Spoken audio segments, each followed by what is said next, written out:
60歲嘅視帝郭晉安同佢嘅胞子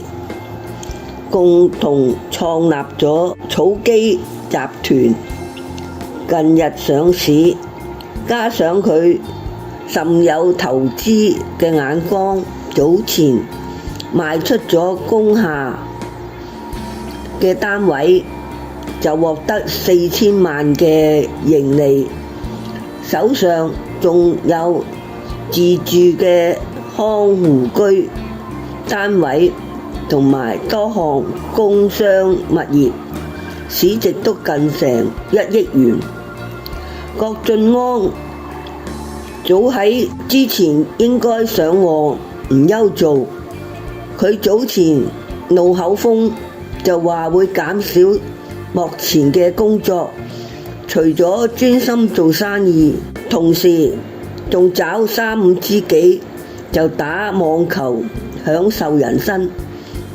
唔少圈中人都係網球嘅常客，隨時都可以組成明星網球隊。郭晉安回復單身之後，生活完全未受到影響，一直埋首喺拍劇之外。早前佢跟佢嘅胞姐共同創立嘅公司又大賺一筆。郭晉安享受人生，趁住空閒嘅時間就打網球，包括鄭子誠啊、黃志恒啊同埋 TVB 嘅監製陳維安，而洪永城都係佢哋波友其中之一個。其實圈中有唔少嘅藝人都鍾意打網球，例如黃智賢、鄭嘉穎等人。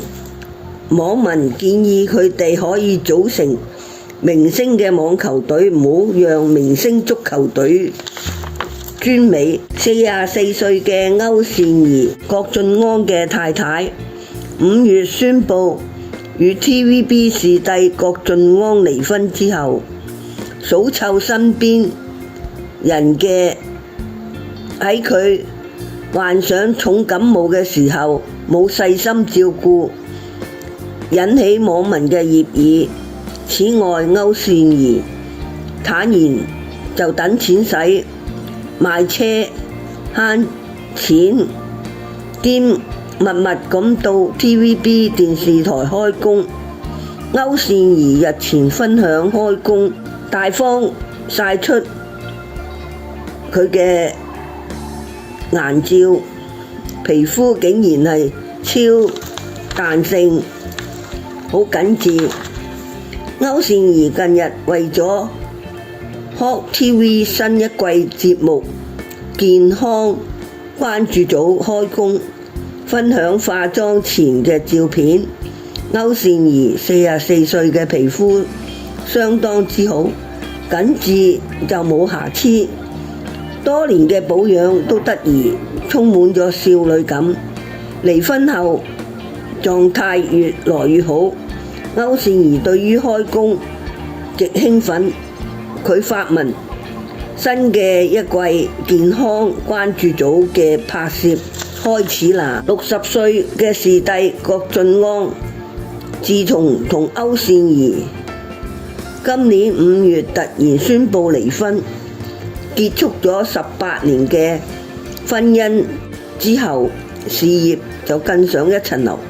而前妻歐善儀失婚之後，曾經公開呻窮，近日有指佢已經找咗經理人，並與對方傳出咗